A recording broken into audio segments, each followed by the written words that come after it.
Le apoya Guedes. Vamos a ver, la pone de primeras. Intenta marcharse Guedes. Qué lástima, qué pena, pero sigue allá. Intenta marcharse, la pone. Mira. No hay nadie.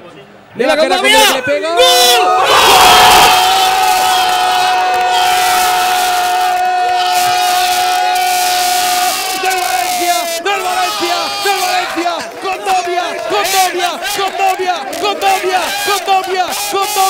Condovia, gol de Condovia.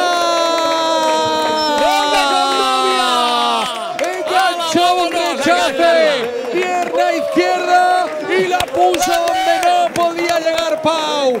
Marca el Valencia, marca Joffrey, la cosechadora Condovia. Minuto 66 de partido, Español 0, Valencia 1.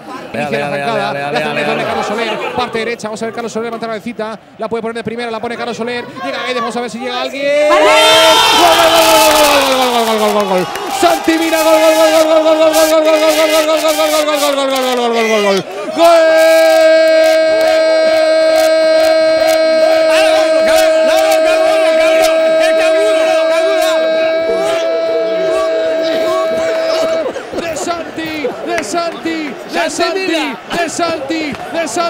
De Santi Mina.